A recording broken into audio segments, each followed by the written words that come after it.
O telefone tocou numa tarde de domingo em que eu regava meus gerânios e soube imediatamente que algo estava errado.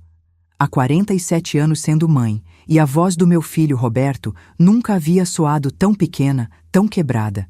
Meus dedos tremeram ao segurar o fone, sentindo o peso da terra úmida ainda grudada nas unhas. Mãe, a palavra saiu como um suspiro de derrota. A senhora sempre foi melhor com o Miguel do que nós. Precisa ficar com seu neto por um tempo. Por um tempo. As palavras ecoaram na cozinha silenciosa, enquanto eu me apoiava na pia, observando as sombras da tarde se alongarem pelo chão de cerâmica fria. Miguel, meu netinho de 6 anos, com seus olhos amendoados que nunca me olhavam diretamente e suas mãozinhas que tremiam quando o mundo ficava barulhento demais. 2 anos antes, quando o diagnóstico chegou, autismo severo, disseram os médicos com aquela solenidade que acompanha verdades difíceis, vi meu filho e minha nora se transformarem. O sorriso dela murchou como flor sem água, e Roberto começou a trabalhar até mais tarde, sempre encontrando motivos para não chegar em casa. Roberto, filho. Minha voz saiu mais firme do que eu me sentia. Que tipo de tempo você está falando? O silêncio do outro lado da linha me disse tudo. Não havia tempo determinado. Havia abandono. Aquela noite, quando a mala pequena e o ursinho surrado apareceram na minha porta, junto com um menino confuso que não parava de perguntar quando papai e mamãe voltariam, senti meu coração se partir e se reorganizar simultaneamente. Miguel segurava meu dedo com força, seus olhinhos perdidos procurando algo familiar naquela casa que cheirava a lavanda e talco. Vovó tem biscoito de canela, sussurrei, guiando-o pela mão até a cozinha. Era mentira. Não tinha biscoito nenhum, mas tinha farinha, ovos e uma necessidade desesperada de transformar aquela casa silenciosa num lar para ele. Enquanto ele se sentava no chão da sala, organizando e reorganizando os brinquedos numa ordem que só ele compreendia, observei cada movimento.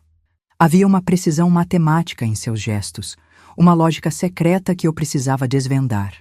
Aos 72 anos, depois de criar 5 filhos e ensinar centenas de crianças numa escola rural por 3 décadas, eu sabia que cada criança trazia sua própria linguagem. Eu só precisava aprender a de Miguel. Os primeiros meses foram como aprender uma nova coreografia em terra estrangeira. Miguel despertava sempre às 5h47 da manhã. Nunca 5h45, nunca 5h50. E sua primeira ação era verificar se todos os objetos da sua mesa estavam na posição exata da noite anterior. Se eu movesse um lápis sequer 1 centímetro, suas mãozinhas tremiam e um som agudo escapava de sua garganta. Descobri que ele só comia alimentos brancos ou amarelos, e apenas em pratos azuis, que o som da televisão o fazia se encolher como um caracol, mas que adorava o murmúrio constante do ventilador do teto. Que palavras o assustavam, mas que minha voz cantarolando baixinho o acalmava como um remédio. Nas primeiras semanas, dormi no chão ao lado da sua cama, numa colcha de retalhos que minha mãe havia feito décadas antes. Meus joelhos rangiam de protesto a cada movimentação, mas a respiração calma de Miguel valia cada pontada de dor. Ele precisava saber que não estava sozinho, que alguém estaria ali quando o mundo ficasse assustador demais. A vizinhança rural observava nossas manhãs no quintal com curiosidade mal disfarçada. Dona Hilda, da Casa Azul, esticava o pescoço por cima da cerca quando me via ensinando Miguel a plantar sementes de alecrim com as próprias mãos. Essa menina tá perdendo tempo, murmurava para a comadre. Criança assim nunca vai ser normal. Normal. A palavra me irritava como farpa na pele. Miguel não era normal, era extraordinário. Suas mãozinhas pequenas manipulavam a terra com delicadeza de cirurgião, e seus olhos captavam detalhes que adultos ignoravam. O formato exato de cada folhinha, a textura diferente de cada tipo de solo, o padrão das gotinhas de orvalho na grama. O aroma de alecrim e manjericão sempre permeava nosso quintal, criando uma atmosfera que parecia acalmar suas crises de ansiedade. Descobri que cheiros funcionavam como âncoras para ele. Canela significava segurança, lavanda era hora de dormir, menta o ajudava a se concentrar. No 3º mês, algo mágico aconteceu. Miguel, que até então só emitia sons guturais, sussurrou sua primeira palavra comigo. Vovó. Não foi durante uma brincadeira ou numa manhã especial. Foi enquanto eu penteava meus cabelos brancos diante do espelho do meu quarto e ele apareceu na porta, observando meus movimentos repetitivos com a escova. Quando nossos olhos se encontraram no reflexo, a palavra brotou, clara e suave como água de nascente. Vovó. Eu me virei devagar, tentando não assustar o momento, e sorri através das lágrimas que já escorriam pelo meu rosto. Sim, meu amor. Vovó está aqui. A consulta de rotina com o Dr. Américo deveria ter sido apenas mais uma verificação de crescimento e desenvolvimento. Miguel, agora com 7 anos, segurava minha mão com menos tensão, mas ainda evitava olhar diretamente para estranhos. O consultório cheirava a álcool e antisséptico, cheiros que deveriam ser desagradáveis, mas que pareciam tranquilizar meu neto. Enquanto o doutor examina Miguel, verificando reflexos, batimentos cardíacos, gânglios, percebi algo extraordinário acontecendo. Os olhos do menino seguiam cada movimento com precisão laser, memorizando cada procedimento como se estivesse gravando um filme. Interessante, murmurou o doutor.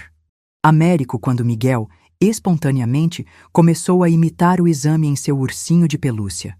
Ele está reproduzindo exatamente a sequência que eu usei, até o ângulo da lanterna para examinar os ouvidos. Em casa, transformei essa descoberta em brincadeira. Miguel passou a examinar todas suas bonecas e bichinhos, reproduzindo com precisão assombrosa cada gesto médico que havia observado. Suas mãozinhas pequenas seguravam instrumentos imaginários com seriedade profissional, e ele murmurava sons que imitavam perfeitamente o tom grave do Dr. Américo. Comecei a trazer livros infantis sobre o corpo humano da biblioteca municipal. Miguel devorava cada página com fome intelectual que me deixava simultaneamente orgulhosa e preocupada. Como uma criança de 7 anos podia absorver informações tão complexas com tamanha facilidade? Transformei o quarto de hóspedes numa clínica improvisada. Comprei um estetoscópio de brinquedo, termômetro de plástico, kit médico infantil. Miguel passava horas ali, criando diagnósticos elaborados para seus pacientes de pelúcia, sempre seguindo protocolos que ele mesmo havia desenvolvido. Ursinho tem dor barriga, explicava seriamente, colocando o estetoscópio no local exato. Precisa remédio amarelo e descanso 3 dias. Seus diagnósticos, embora direcionados a brinquedos, seguiam lógica médica surpreendentemente coerente. Ele associava sintomas a tratamentos, compreendia conceitos de prevenção, demonstrava entendimento instintivo sobre anatomia básica. Quando o Dr. Américo soube das brincadeiras médicas de Miguel, propôs um teste informal. Trouxe casos clínicos simples, adaptados para a linguagem infantil, e apresentou ao meu neto como charadas de detetive da saúde. Miguel resolveu 6 de 8 casos na primeira tentativa. Dona Helena, disse o doutor, tirando os óculos e me olhando com expressão que misturava espanto e respeito. Seu neto tem um dom extraordinário. Nunca vi nada parecido em 40 anos de medicina. Roberto apareceu na minha porta numa terça-feira chuvosa, 8 meses depois de ter abandonado Miguel. Estava mais magro, com olheiras profundas e roupas amarfanhadas que cheiravam a cigarro e desespero. Atrás dele, nenhum sinal da esposa. Mãe, vim buscar meu filho. As palavras saíram mecânicas, ensaiadas, mas seus olhos não conseguiam sustentar meu olhar. Miguel brincava na sala, organizando seus instrumentos médicos de brinquedo numa ordem que só ele compreendia. Não levantou a cabeça quando ouviu a voz do pai. Roberto, senta aqui. Minha voz saiu mais controlada do que eu me sentia. Vamos conversar. Ele se acomodou na poltrona que costumava ser sua favorita quando criança, mas agora parecia desconfortável, pequeno demais para conter sua inquietação. As mãos tremiam enquanto tentava acender um cigarro que eu não permiti. Resolvi meus problemas, mãe. Me separei da Carla. Agora posso cuidar do Miguel direito. Mentira. Eu conhecia meu filho havia 43 anos, sabia quando ele estava tentando me enganar. Vi nos seus ombros curvados, no seu jeito de evitar meus olhos, na pressa com que falava, que havia algo mais. Que tipo de problemas você resolveu, filho? Problemas financeiros. Ele mexeu no bolso tirando papéis amassados. O Miguel tem direito à pensão de apoio governamental por causa da condição dele. Posso cuidar melhor agora que sei disso. A verdade me atingiu como um tapa gelado. Meu filho não havia voltado por saudade ou por amor paternal redescoberto. Havia voltado pelo dinheiro. Miguel continuava brincando, alheio à tempestade que se formava na nossa sala. Suas mãozinhas organizavam e reorganizavam os instrumentos médicos, criando padrões que acalmavam sua mente e partiam meu coração. Como Roberto podia olhar para aquela criança extraordinária e ver apenas números numa conta bancária? Roberto, disse, minha voz carregando 4 décadas de autoridade maternal. Você abandonou seu filho. Não pode simplesmente voltar quando quer. Ele se levantou bruscamente, quase derrubando a mesa de centro. Ele é meu filho, mãe. A senhora não tem direito legal sobre ele. O barulho assustou Miguel, que largou os brinquedos e começou a fazer um som agudo de ansiedade. Instintivamente fui até ele, sentando no chão e cantarolando baixinho a canção de ninar que havia inventado especialmente para ele. Suas mãos pararam de tremer, e ele se encostou em mim, buscando o cheiro familiar de lavanda e segurança. Roberto observou a cena com algo que parecia inveja. Vou pegar um advogado, mãe. O Miguel vem comigo, querendo ou não. Depois que ele saiu, segurei Miguel no colo até sua respiração voltar ao normal. Naquela noite, enquanto ele dormia com o punhinho fechado ao redor do meu dedo, tomei uma decisão que mudaria nossas vidas para sempre. Na manhã seguinte, caminhei até o centro da cidade e bati na porta do único escritório de advocacia que conhecia. Doutor. Severino Martins tinha cabelos completamente brancos e olhos que haviam visto muitas injustiças ao longo de 50 anos de advocacia. Seu escritório cheirava a livros velhos e café forte, uma combinação que me tranquilizou imediatamente. Quando expliquei a situação, ele tirou os óculos e suspirou. Dona Helena, a lei favorece os pais biológicos. Vai ser uma batalha difícil.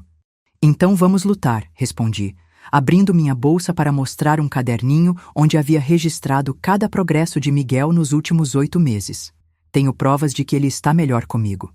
Durante 6 meses, minha vida se dividiu entre cuidar de Miguel e documentar obsessivamente cada aspecto do nosso cotidiano. Fotografei suas brincadeiras médicas, gravei seus progressos na fala, registrei sua rotina de estudos. Professores da escola especial onde ele havia começado a estudar forneceram relatórios detalhados sobre sua evolução. A pressão financeira era brutal. Minha aposentadoria de professora mal cobria os custos do advogado e tive que vender algumas joias da minha mãe para pagar os honorários. Algumas noites depois que Miguel dormia, eu me sentava na mesa da cozinha, calculando e recalculando nossos gastos, tentando fazer os números se encaixarem. Roberto intensificou suas investidas.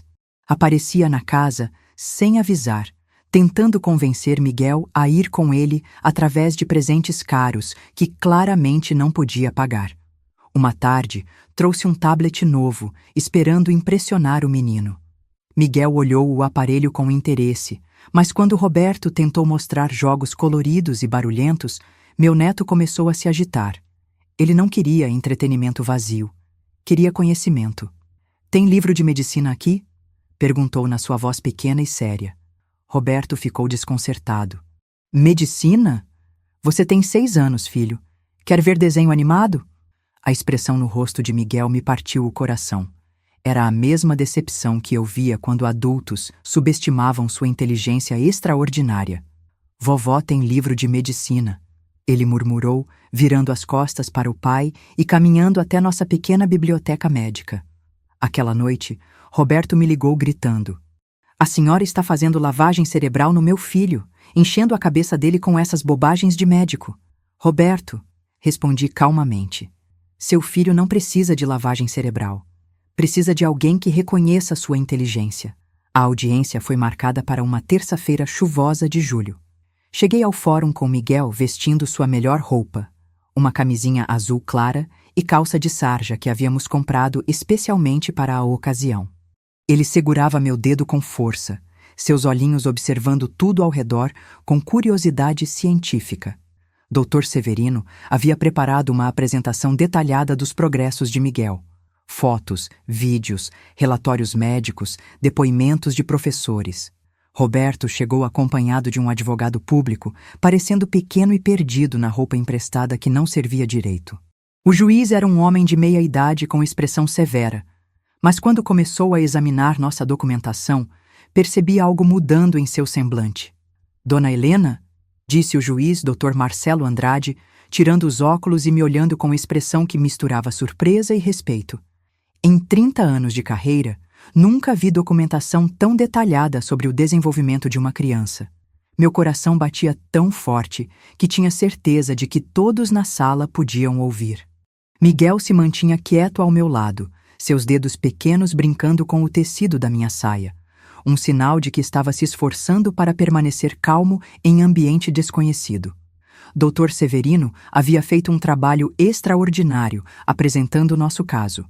Cada foto mostrava progresso, cada relatório médico confirmava desenvolvimento positivo, cada depoimento de professor corroborava a melhoria na qualidade de vida de Miguel.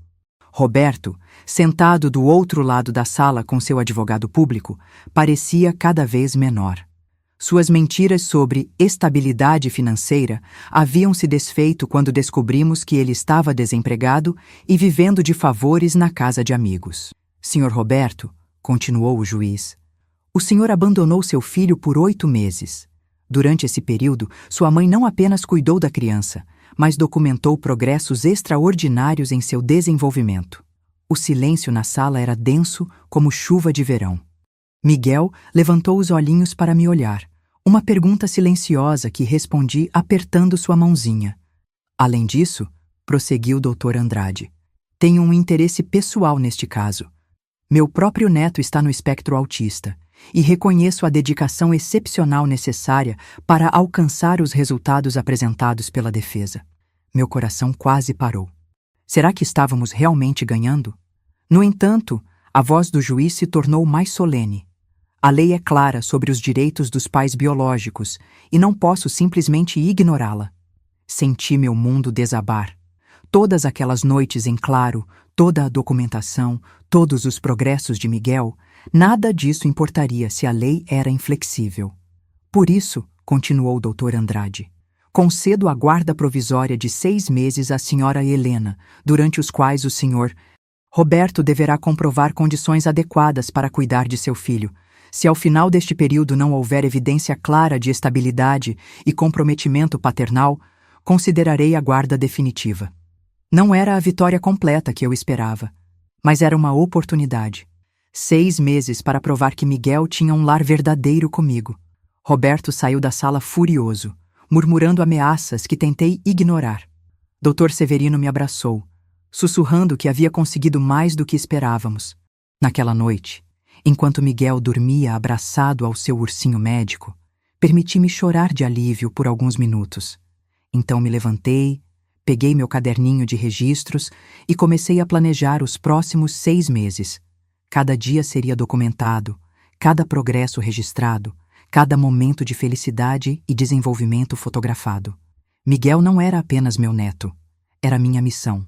Foi através do Dr. Andrade que conheci doutora Mariana Santos, uma neurologista aposentada que havia dedicado 40 anos ao estudo de crianças neurodivergentes.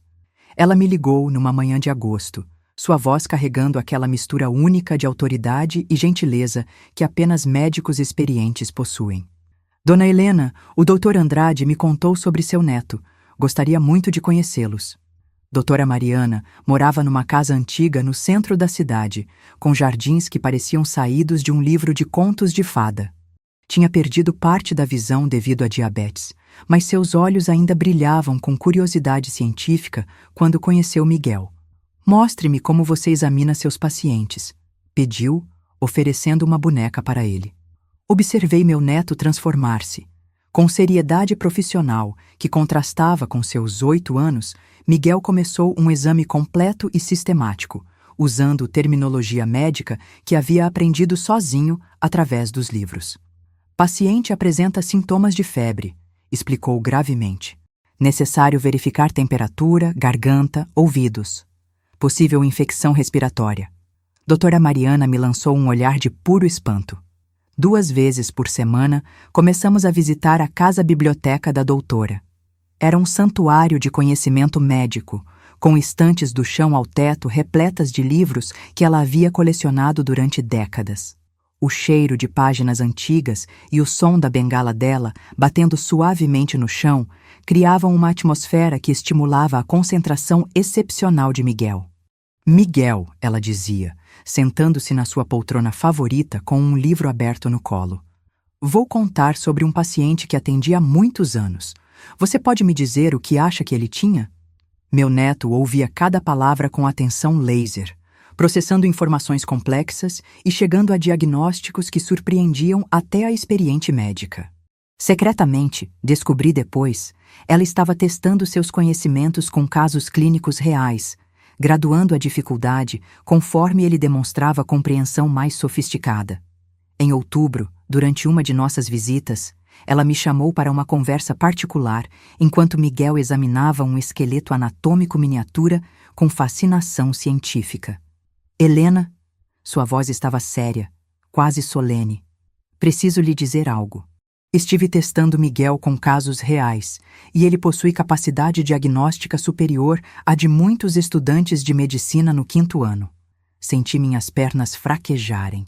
O que isso significa, doutora? Significa que seu neto não é apenas especial. É um prodígio médico genuíno. Ela se inclinou para a frente, pegando minha mão.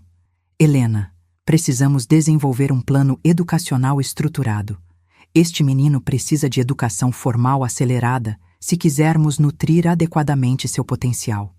Naquela noite, depois que Miguel adormeceu, sentei na varanda observando as estrelas e tentando processar a magnitude do que doutora Mariana havia me dito.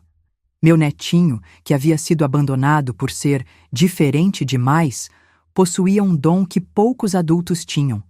Como uma professora aposentada de escola rural poderia estar à altura de tamanha responsabilidade?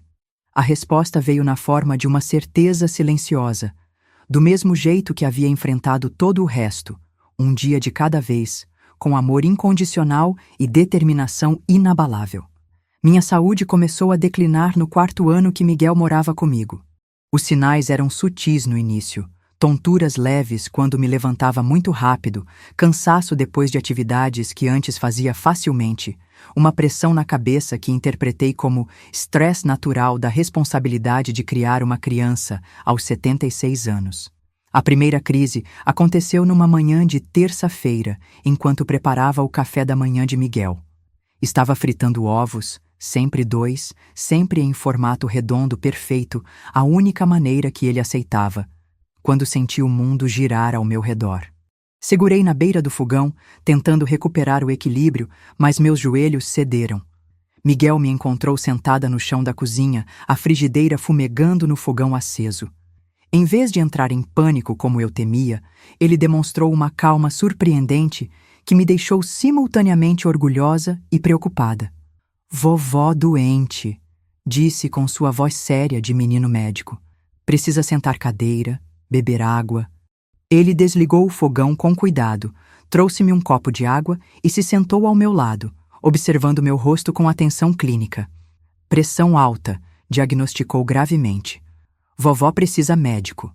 Dr. Américo confirmou o que Miguel já havia identificado. Hipertensão severa, agravada pelo estresse e pelas longas horas de dedicação integral ao desenvolvimento de uma criança com necessidades especiais. Dona Helena, disse o doutor com gentileza, a senhora não é mais uma jovem de 40 anos. Precisa cuidar de si mesma também. Mais fácil falar do que fazer. Como poderia diminuir a dedicação a Miguel quando cada dia era crucial para seu desenvolvimento? Como relaxar quando sabia que Roberto estava esperando qualquer sinal de fraqueza para tentar tirar meu neto de mim? A medicação me deixava sonolenta, e algumas tardes eu cochilava na poltrona enquanto Miguel brincava silenciosamente ao meu lado. Ele parecia entender que vovó precisava descansar, adaptando suas brincadeiras para serem mais silenciosas, mais calmantes. Em novembro, tive que ser hospitalizada. A pressão havia subido tanto que Dr. Américo temia um derrame.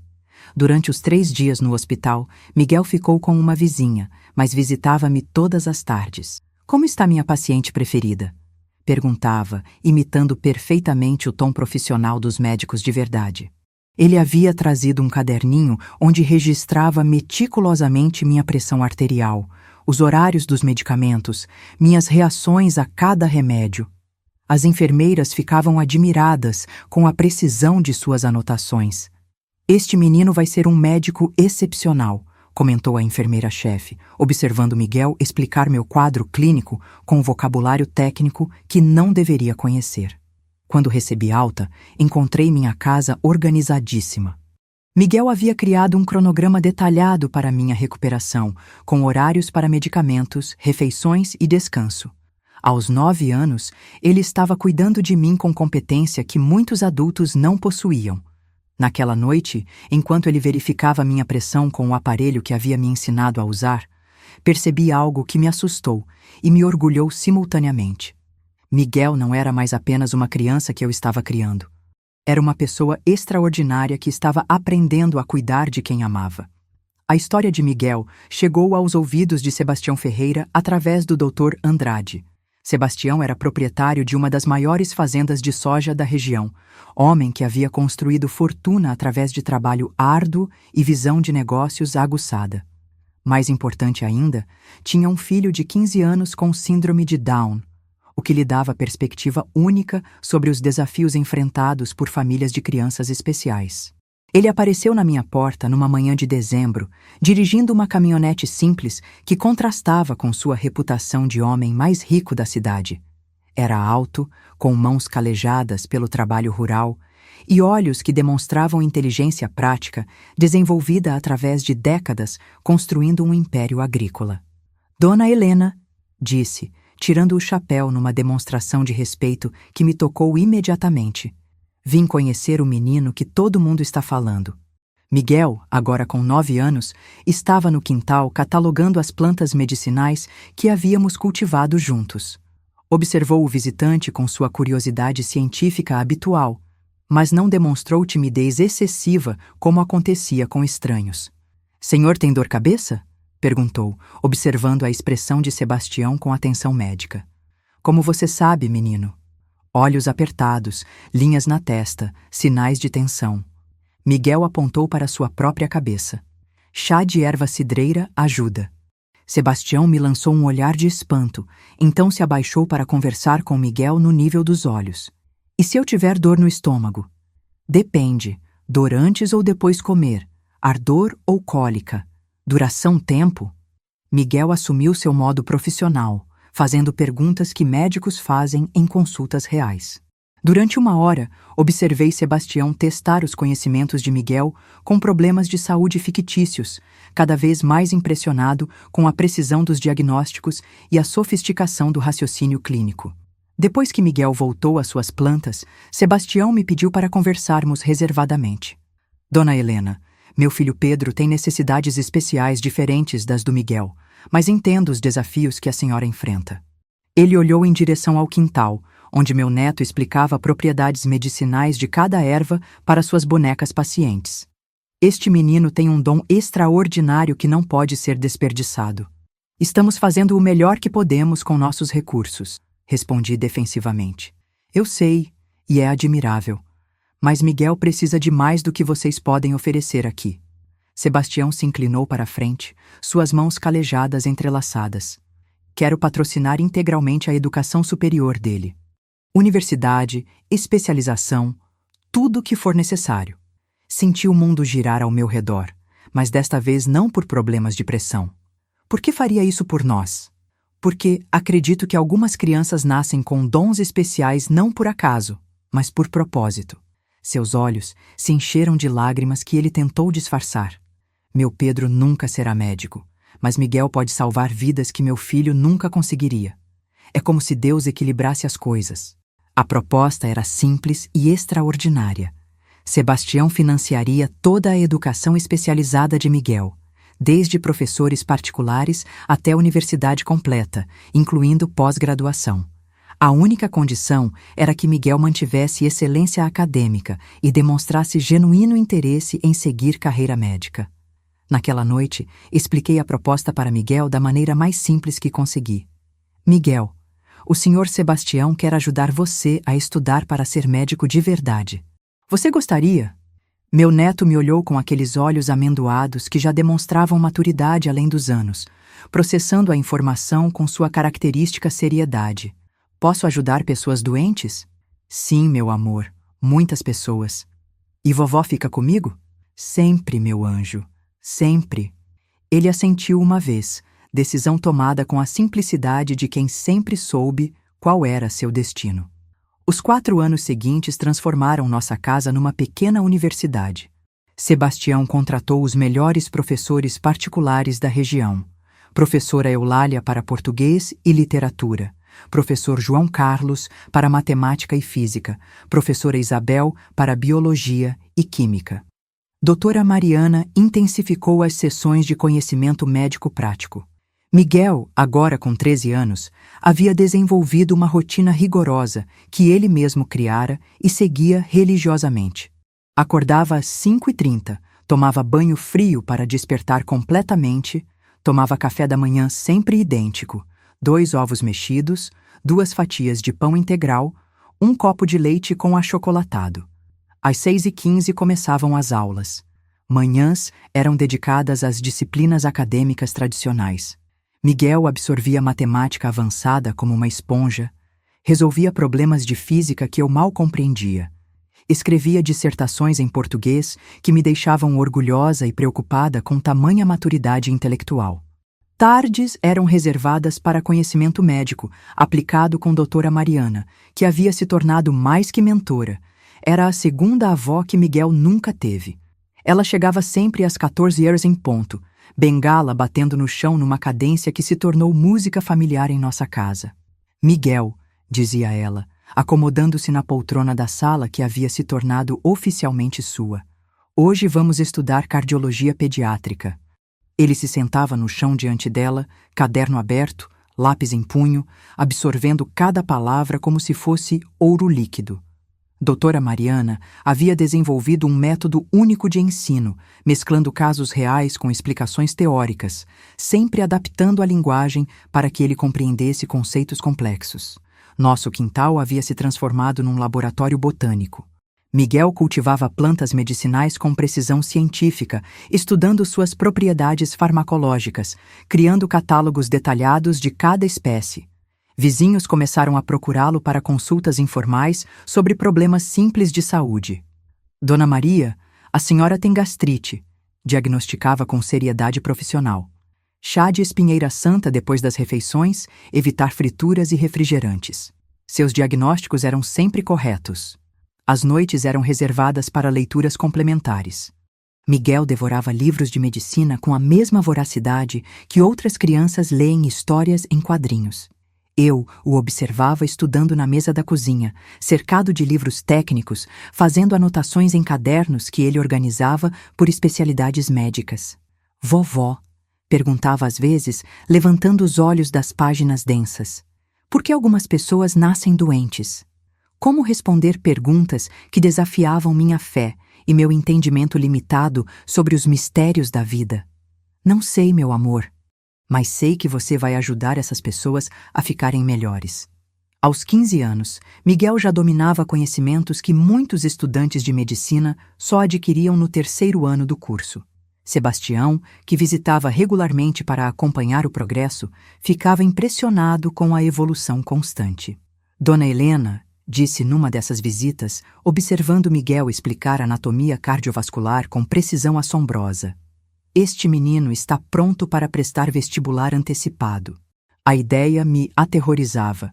Miguel ainda era uma criança em muitos aspectos. Brincava com seus instrumentos médicos, organizava obsessivamente seus livros, precisava de rotinas estruturadas para se sentir seguro. Como poderia enfrentar a pressão de uma universidade? Mas olhando para ele, vendo a paixão genuína que brilhava em seus olhos quando falava sobre medicina, percebi que estava projetando meus medos numa criança que havia superado obstáculos que eu jamais imaginara possíveis. Se Miguel estava pronto, eu também precisava estar. Roberto reapareceu em nossas vidas numa tarde de março, poucos meses antes dos exames vestibulares.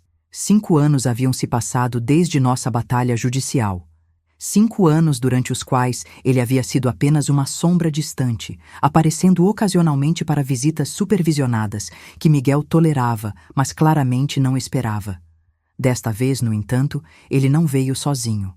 Carla, sua nova esposa, uma mulher loira com um sorriso calculado e roupas que gritavam dinheiro recém-adquirido, segurava a mão de 2 crianças pequenas que o chamavam de papai. Mãe, disse Roberto, sua voz carregando uma confiança que não possuía na última vez que nos confrontamos. Vim apresentar minha nova família ao Miguel. Meu neto, agora com 16 anos e já com porte de jovem adulto, observou o grupo da porta da sala com expressão neutra que escondia o que realmente pensava. Anos de convivência haviam me ensinado a ler seus sinais silenciosos. A tensão, quase imperceptível nos ombros, a maneira como seus dedos tamborilavam contra a perna, o piscar ligeiramente mais rápido que indicava processamento intenso de informações. Miguel. Roberto tentou um sorriso paternal que chegou 5 anos atrasado. Estes são seus irmãos, Carlos e Ana. Meio-irmãos, corrigiu Miguel com precisão científica que sempre aplicava a tudo. Geneticamente falando, compartilhamos apenas 50% do material genético. Carla deu uma risadinha nervosa. Que menino inteligente! Não sou mais menino. Tenho 16 anos e vou prestar vestibular para medicina este ano. O silêncio que se seguiu foi carregado de tensão. Roberto parecia genuinamente surpreso com a informação, como se seu próprio filho fosse um estranho cuja vida ele havia perdido por completo. Medicina? Repetiu, tentando soar impressionado, mas revelando apenas desconforto. Isso é ambicioso. Não é ambição, é vocação. Respondeu Miguel com a seriedade que sempre caracterizava suas declarações sobre medicina. Depois que eles foram embora, Miguel veio se sentar ao meu lado na varanda, observando o pôr do sol em silêncio. Era nosso ritual de final de tarde, momento em que processávamos juntos os eventos do dia. Vovó, disse finalmente. Por que ele voltou agora? A pergunta que eu temia responder, porque suspeitava da verdade por trás daquela visita surpresa. Roberto havia descoberto sobre o patrocínio de Sebastião, sobre as perspectivas brilhantes de Miguel, sobre o futuro promissor que estava sendo construído. E, como sempre, queria participar dos benefícios sem ter contribuído para os sacrifícios. Às vezes as pessoas voltam quando percebem que perderam algo valioso, respondi, escolhendo as palavras cuidadosamente. Ele não me perdeu, vovó. Ele me abandonou. A voz de Miguel era factual, sem rancor, apenas constatando uma realidade. Perder implica em ter valorizado algo e perdê-lo involuntariamente. Abandono é escolha consciente. Meu coração se partiu um pouco mais ao ouvir tamanha maturidade emocional numa voz ainda jovem. Miguel havia aprendido a usar linguagem científica para proteger seus sentimentos, criando distância emocional através da precisão técnica. 3 dias depois, Roberto voltou. Sozinho desta vez, com papéis na mão e expressão determinada que reconheci dos nossos enfrentamentos anteriores. Mãe, quero participar da educação do meu filho. Tenho direitos parentais. Que tipo de participação, Roberto? Quero que ele venha morar comigo durante os estudos universitários. Posso oferecer estrutura familiar adequada agora. A verdade por trás das palavras era transparente como vidro. Roberto havia calculado que um filho médico formado representava prestígio social e, eventualmente, retorno financeiro. Queria colher frutos de uma árvore que nunca havia regado. E se Miguel não quiser? Ele é menor de idade. Não precisa querer. Naquela noite, conversei honestamente com Miguel sobre a situação. Ele me ouviu com atenção característica, processando cada informação como faria com um caso clínico complexo. Vovó, disse finalmente, você me ensinou que medicina é sobre cuidar de pessoas que amamos. Roberto nunca demonstrou amor genuíno por mim. Como poderia confiar meu futuro a alguém que me vê como investimento? Mais uma vez, precisaríamos lutar pelos nossos direitos. Mas desta vez, Miguel não era mais uma criança indefesa. Era um jovem brilhante que sabia exatamente o que queria e tinha voz para defendê-lo. A Universidade Estadual tinha um campus que parecia cidade pequena, com prédios imponentes cercados por jardins que cheiravam a jasmim e futuro. Caminhei ao lado de Miguel pelas alamedas arborizadas, observando outros jovens que pareciam mais velhos que meu neto, carregando mochilas pesadas e expressões nervosas típicas de véspera de vestibular. Miguel, aos 16 anos, destacava-se não apenas pela idade, mas pela calma serena com que observava tudo ao redor. Seus olhos captavam detalhes que outros ignoravam. A arquitetura dos prédios, os tipos de plantas no paisagismo, até mesmo o sistema de ventilação da biblioteca que visitamos para reconhecimento do campus. Estrutura adequada para estudos prolongados, comentou, analisando as instalações com olhar clínico. Iluminação natural suficiente, acústica controlada, temperatura regulada. Outros candidatos o observavam com curiosidade mal disfarçada. Um garoto claramente mais velho sussurrou algo sobre criança prodígio para os amigos, tom que misturava admiração e ceticismo. Miguel não pareceu notar ou, se notou, não demonstrou qualquer reação. Havia aprendido anos atrás a filtrar comentários externos, focando apenas no que realmente importava para seus objetivos. Na manhã dos exames, acordei às 4h30 para preparar seu café da manhã ritual. 2 ovos mexidos, 2 fatias de pão integral, um copo de leite com achocolatado. A rotina que o acalmava há anos, transformada agora em preparação para o momento mais importante de sua vida acadêmica. Nervoso? Perguntei, observando-o mastigar com a mesma cadência metódica de sempre. Ansioso. Corrigiu com precisão típica. Nervosismo implica em medo do desconhecido. Ansiedade é expectativa positiva sobre resultado conhecido. Ele sabia que estava preparado. 10 anos de estudos intensivos, 4 anos de preparação especializada, milhares de horas dedicadas ao sonho de se tornar médico. O resultado era quase uma formalidade científica. Quase. No portão da universidade, despedi-me dele com o coração apertado. Tantos anos construindo este momento, tantas batalhas vencidas para chegarmos até ali, e agora eu precisava deixá-lo enfrentar sozinho a prova final. Vovó, disse ele, ajeitando a mochila nos ombros magros. Obrigado por acreditar em mim quando ninguém mais acreditava. As lágrimas que eu vinha segurando finalmente escorreram. Miguel, você nunca precisou de ninguém para acreditar em você. Você sempre foi extraordinário. Eu apenas cuidei para que o mundo não apagasse seu brilho. Ele me abraçou, gesto raro e precioso que guardei no coração como tesouro, e caminhou em direção ao prédio onde centenas de jovens disputariam poucas vagas no curso mais concorrido da universidade. Durante as 4 horas de prova, sentei no banco da praça em frente ao campus, tecendo uma mantinha que havia começado anos atrás e nunca terminado. Cada ponto era uma oração silenciosa, cada carreira uma esperança materializada em lã colorida. Outras mães e pais aguardavam também. Alguns conversando nervosamente, outros caminhando de um lado para outro, todos unidos pela ansiedade compartilhada de quem ama alguém enfrentando um momento decisivo. Quando Miguel saiu, 4 horas depois, seu rosto estava sereno, mas ligeiramente cansado. Caminhou até onde eu estava com aquele passo medido que indicava processamento mental intenso. Como foi? Perguntei, guardando a tricô e focando toda a minha atenção nele. Estatisticamente falando, acredito ter acertado aproximadamente 87% das questões. Ele se sentou ao meu lado, olhando para as árvores da praça. Algumas perguntas sobre clínica médica eram de nível mais avançado que o esperado, mas dentro do escopo dos meus estudos, com doutora Mariana. E como você se sente? Pela primeira vez, ele sorriu.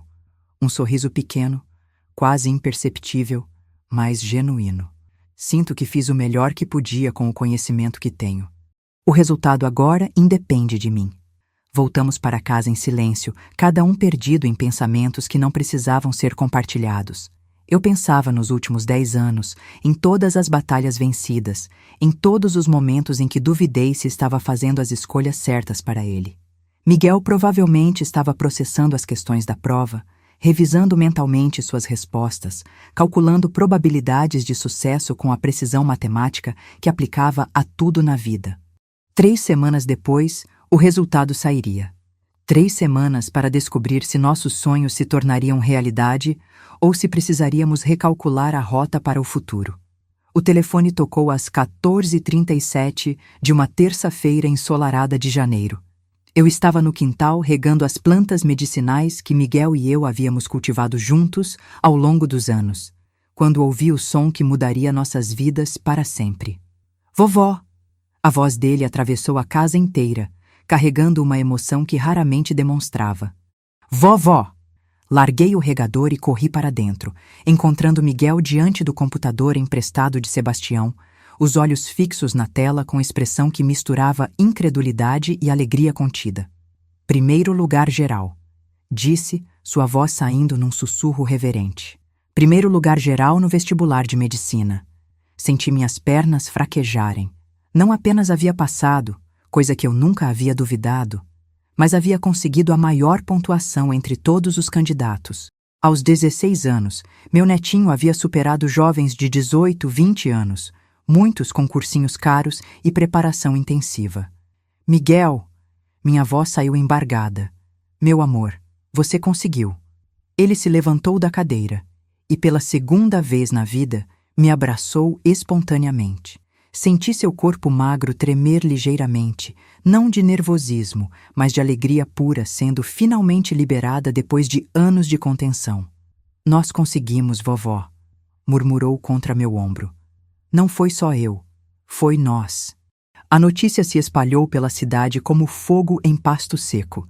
Sebastião chegou 1 hora depois com uma garrafa de champanhe que guardara para ocasião especial. Doutora Mariana veio caminhando devagar com sua bengala, mas com um sorriso que iluminava a face inteira. Vizinhos apareceram com bolos e parabenizações. Nossa sala pequena ficou lotada de gente celebrando a vitória de um menino que havia sido abandonado, rejeitado, subestimado e que agora representava o orgulho de toda uma comunidade. Doutor. Américo chegou no final da tarde, carregando um presente especial. Um estetoscópio profissional gravado com o nome Dr. Miguel Santos. É um pouquinho cedo, disse com um sorriso emocionado, mas sei que vai ser usado em breve. Miguel pegou o instrumento com reverência religiosa, passando os dedos pela superfície metálica como se fosse relíquia sagrada. Colocou nos ouvidos e se aproximou de mim. Coração forte, diagnosticou depois de alguns segundos de escuta. Batimento regular, sem sopros.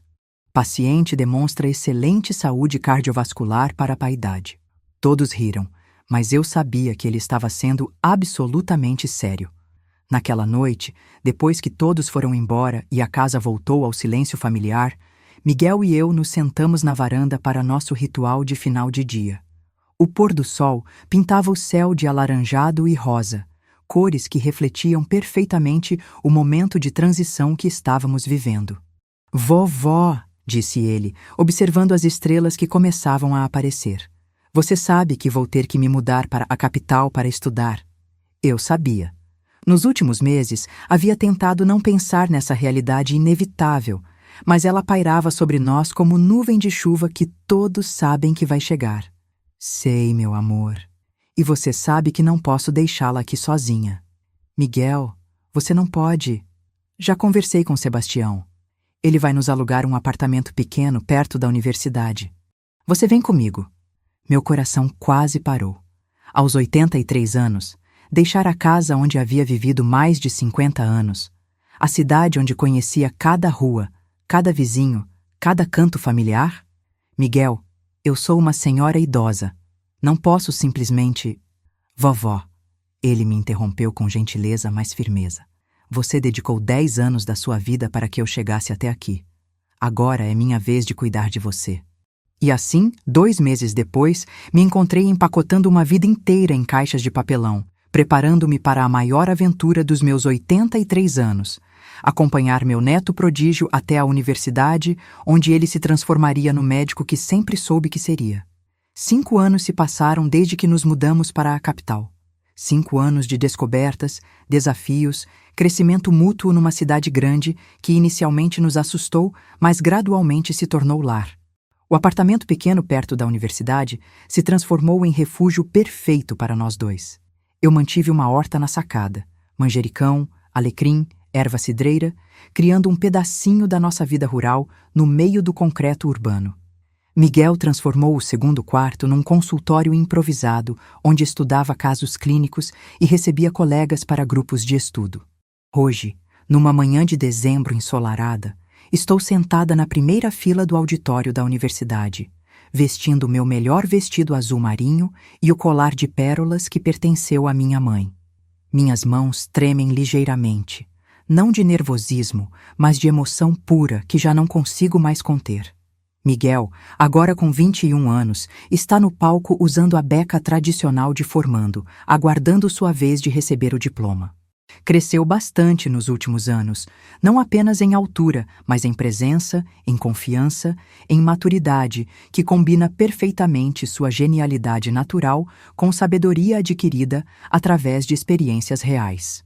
Helena Santos, chamou o reitor, avó do formando Miguel Santos, pode vir ao palco para a homenagem especial. Meu coração quase parou. Homenagem especial? Com pernas trêmulas, mas determinação férrea, caminhei até o palco sob aplausos de centenas de pessoas. Miguel estava me esperando, segurando um microfone e um sorriso que iluminava toda a sua face. Senhores professores, colegas, familiares, começou ele, sua voz ecoando clara e forte pelo auditório. Quero dedicar este momento à pessoa que nunca desistiu de mim. Senti lágrimas escorrerem pelo meu rosto, sem qualquer tentativa de controlá-las. Quando eu tinha 6 anos, continuou Miguel, meus pais me abandonaram porque eu era diferente demais. Minha avó me recebeu em sua casa, em seu coração, em sua vida, sem questionar, sem hesitar, sem impor condições. Ela transformou minha diferença em força, minha limitação em possibilidade, meu abandono em amor incondicional. O silêncio no auditório era absoluto. Até mesmo as crianças pequenas haviam parado de fazer barulho. Hoje me formo em medicina com as mais altas honrarias desta universidade, mas meu maior diploma foi conquistado há 15 anos atrás, numa casa simples onde uma senhora de 72 anos decidiu que uma criança rejeitada merecia uma segunda chance. Ele se aproximou de mim, pegando minhas mãos trêmulas nas suas, agora firmes e seguras. Vovó, obrigado por me ensinar que amor verdadeiro não desiste, não julga, não impõe limites. Obrigado por acreditar em mim quando nem eu mesmo acreditava. Obrigado por transformar um menino quebrado num homem inteiro. O auditório explodiu em aplausos que pareciam durar uma eternidade. Pessoas se levantaram, professores choravam, colegas de turma gritavam apoio. Mas eu só conseguia ver Miguel, meu netinho que havia se tornado um homem extraordinário. 2 meses depois, estávamos de volta à nossa cidade natal. Miguel havia decidido estabelecer sua clínica especializada em neurologia pediátrica exatamente no terreno onde nossa antiga casa ficava, o mesmo quintal onde ele havia brincado de médico aos 8 anos de idade. A clínica era moderna, equipada com tecnologia de ponta financiada por Sebastião e uma fundação médica que havia se interessado pelo trabalho pioneiro de Miguel em diagnóstico precoce de autismo. Mas preservava elementos que contavam nossa história. O jardim de plantas medicinais que cultivávamos juntos, uma sala especial com brinquedos médicos para crianças se acostumarem com equipamentos, e uma pequena biblioteca com os mesmos livros que Doutora Mariana havia usado para ensinar Miguel. Eu me tornei coordenadora de atendimento humanizado, título pomposo para função simples, cuidar das famílias que chegavam assustadas, perdidas, desesperadas, exatamente como eu havia chegado 15 anos antes, quando descobri que meu neto era diferente. Dona Helena, disse uma mãe jovem numa manhã de atendimento, segurando a mão de um menino de 5 anos que evitava contato visual. O que posso esperar para meu filho? Olhei para o garotinho que organizava obsessivamente os brinquedos na sala de espera, criando padrões complexos que só ele compreendia, e sorri. Pode esperar milagres, respondi com convicção absoluta. Mas não milagres que transformem seu filho em outra pessoa. Milagres que revelem a pessoa extraordinária que ele já é. Do meu posto na recepção, posso ver Miguel atendendo seus pequenos pacientes através da porta de vidro do consultório. Aos 26 anos, ele se tornou referência nacional em neurologia pediátrica, desenvolveu protocolos terapêuticos revolucionários, escreve artigos científicos que são estudados em universidades do mundo inteiro.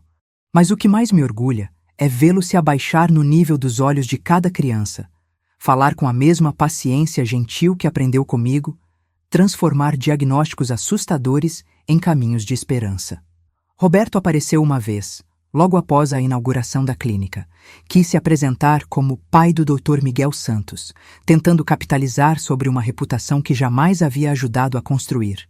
Miguel o recebeu com cortesia profissional, mas frieza pessoal que deixou claro os limites daquele relacionamento. Pai é quem cria, disse ele depois que Roberto foi embora. Você é minha família, vovó. Você sempre foi. Agora, sentada na minha poltrona favorita na sala de espera da clínica, observando o movimento constante de famílias que chegam com problemas e saem com esperança, sinto que minha missão está completa. O menino abandonado que chegou à minha porta com uma mala pequena e um ursinho surrado se tornou o médico mais respeitado da região. Mais importante que isso, se tornou um homem íntegro, compassivo, dedicado a transformar dor alheia em cura, exatamente como eu sempre soube que seria. Meu netinho, que o mundo rejeitou por ser diferente demais, provou que diferentes podem ser extraordinários, que limitações podem virar fortalezas, que amor incondicional pode vencer qualquer obstáculo. E eu, uma senhora simples que só queria dar uma chance a uma criança especial, descobri que às vezes salvar alguém é, na verdade, salvar a si mesma. Miguel não foi apenas meu projeto de vida, foi minha redenção.